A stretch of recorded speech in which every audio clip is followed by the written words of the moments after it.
ধানমন্ডিতে বঙ্গবন্ধু শেখ মুজিবুরের বাড়িতে হামলার ঘটনায় আদতে খালেদা জিয়ার বিএনপিকেই বার্তা দিল জামাতে ইসলাম। এই জল্পনায় কিন্তু মাথাচাড়া দিচ্ছে। কারণটা খুব সোজা, কারণ বাংলাদেশের গণতান্ত্রিক পদ্ধতিতে নির্বাচনের জন্য মুখিয়ে রয়েছে খালেদা জিয়ার বিএনপি, কিন্তু জামাতে ইসলামের মতো সংগঠন কিন্তু এই গণতান্ত্রিক পদ্ধতিতে নির্বাচিত সরকার চায় না। তাই যে ক্ষমতায় আসুক তার হালও এরকমই হবে। ধানমন্ডির বাড়িতে হামলার ঘটনায় এই বার্তাই যেন দিতে চাওয়া হয়েছে। এ বিষয়ে বাংলাদেশের বিশিষ্ট সাংবাদিকের সঙ্গে কথা বলেছিলেন আমাদের কলিগ। শোনাবো তিনি কি বলেছেন। সমস্যাটা বা এই যে দুর্বিষহ পরিস্থিতি, এটা যে শুধু আওয়ামী লীগ বা শেখ হাসিনার জন্য সেরকমটা নয়।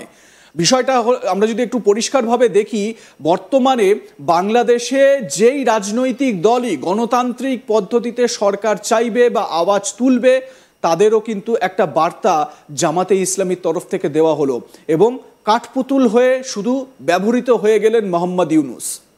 কয়েকদিন আগেই আপনার সঙ্গেই আলোচনায় আমরা বিএনপির ভারপ্রাপ্ত চেয়ারম্যান তারেক জিয়ার বক্তব্য দেখিয়েছিলাম। তিনি নির্বাচনের পক্ষে জোরালো সওয়াল করেছিলেন। সেই তারেক জিয়া যিনি ইউনূসের সরকারকে সমর্থন করেছিলেন এবং সব রকম সহায়তা করবেন বলে তিনি আশ্বাস দিয়েছিলেন, সেই তিনি নির্বাচনের পক্ষে সওয়াল করছেন। কিন্তু এই যে জামাতের যেই কর্মকাণ্ড, ধানমন্ডির বাড়িকে ধূলিসাৎ করে দেওয়া হলো, এটা শুধুমাত্র যে শেখ মুজিবের ইতিহাস, বাংলাদেশের স্বাধীনতার ইতিহাস মোছা সেটা নয়।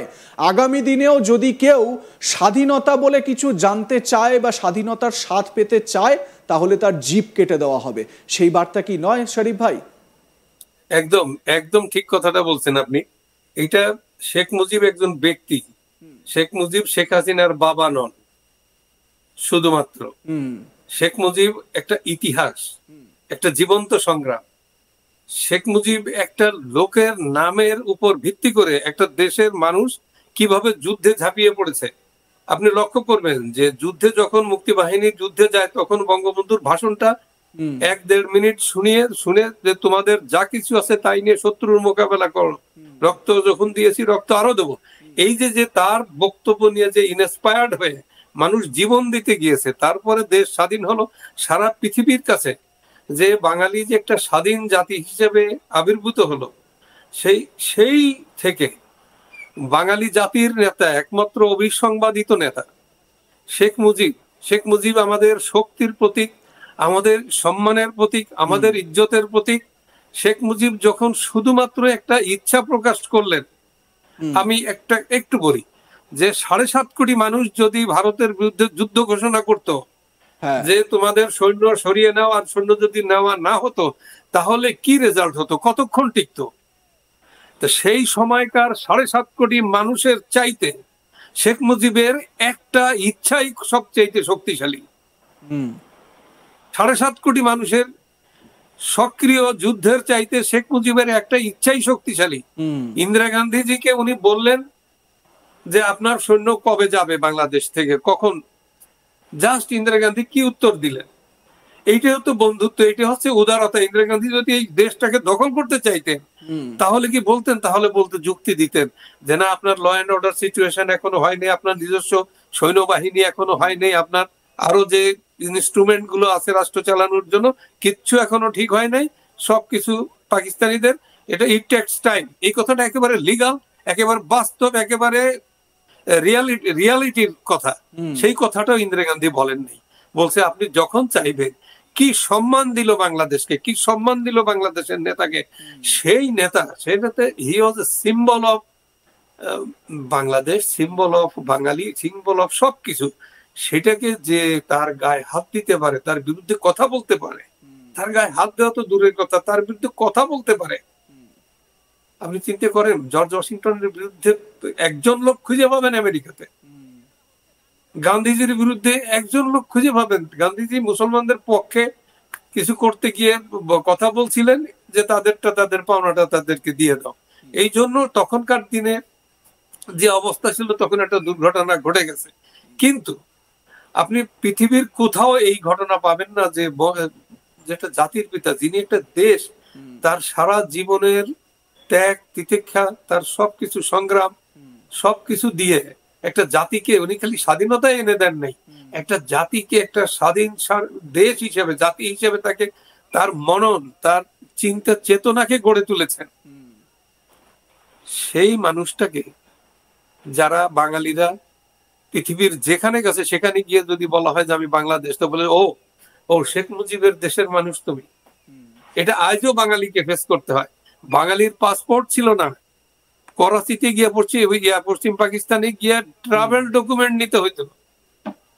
আমার এডিটর, ইন্ডিপেন্ডেন্ট এডিটর আমাকে বলে গেছেন যে আমি টার্কিতে যাব, আমার পাসপোর্ট নাই, কি করব? করাচিতে গেলাম, সেখানে গিয়ে উনি ডনে চাকরি করতেন, সেখানে গিয়ে টার্কিতে গেলাম একটা ট্রাভেল ডকুমেন্ট নিয়ে, 2 পেজের একটা কাগজ নিয়ে। এই ছিল বাঙালির। বাঙালি কখনো সচিব ছিল না।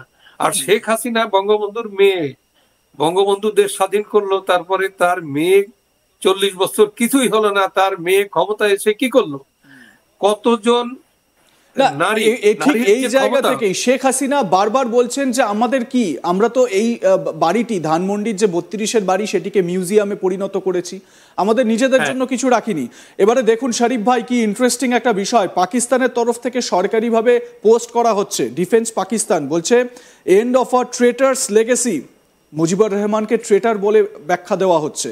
Mujibur Rahman's house in Dhaka demolished by Bangladeshi revolutionaries, বলা হচ্ছে যে বিপ্লবীরা তারা সেখানে মুজিবের বাড়িকে ধ্বংস করেছে। Bangladeshi revolutionaries have demolished Sheikh Mujibur Rahman's house in Dhanmondi 32, the very place where he conspired with India to break Pakistan.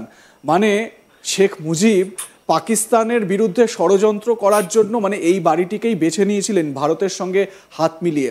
এবং বলা হচ্ছে যে দেখুন এখানে আমি বলি, এখানে যদি দে আর নট হিউম্যান বিং, এরা যদি মানুষ হতো তাহলে বাস্তবকে স্বীকার করে নিত। কিন্তু এরা তো মানুষ না, এরা তো জানোয়ার, এরা তো নর পশু, এরা তো রক্ত খেকো পশু এরা। যার জন্য এই কথাটা আজকে এই কথাটা সে বলতে পারে, তার তো সে বাংলাদেশের সাথে সম্পর্ক করার জন্য শেখ হাসিনার পিছনে কিভাবে এরা ছুটে বেরিয়েছে। শেখ হাসিনা যখন ক্ষমতায়, আর আজকে সে মুসলিম লীগের নেতা, সে বলে দিল যে শেখ মুজিব তার প্রথমেই সে প্রতিক্রিয়া দিয়েছে যে শেখ মুজিব তার ইয়া পাইছে, সে বাংলাদেশকে ট্রেরিটর ছিল, সে বাংলাদেশকে ভেঙে দিছে, এর শাস্তি তো সে পাবেই, এটা প্রথম বলছে সে। তারপরে আজকে যে তাদের ইয়াতে এলো, তাদের ভেরিফাইড পেজে চলে এলো, ইনস্ট্যান্টলি ডেমোলিশ হওয়ার সাথে সাথেই ওরা বিবৃতি দিয়ে দিল। ওখানে তো আইএসআই, আমরা তো লক্ষ্য করছি ওখানে আইএসআই এর পতাকাও দেখা গেছে। ওই ছবি আমরা দেখিয়েছি আজ তাক বাংলায়। হ্যাঁ, তো এদের সম্পর্কে যাই হোক, এদের সঙ্গে বলার আর কিছু বলে কিছু আর হবে না। এদের যেমন কুকুর তেমন মুগুরটা তৈরি করতে হবে, এবং বাংলার জনগণ সেটা দিবে। বাংলার জনগণের হৃদয়ে তারা ভেঙে দিয়েছে, তছনছ করে দিয়েছে তারা। অন্যান্য খবরের আপডেটের জন্য অবশ্যই নজর রাখুন আজ তাক বাংলার ইউটিউব স্ট্রিমিংয়ে। লাইক, কমেন্ট, শেয়ার এবং সাবস্ক্রাইব করতে ভুলবেন না।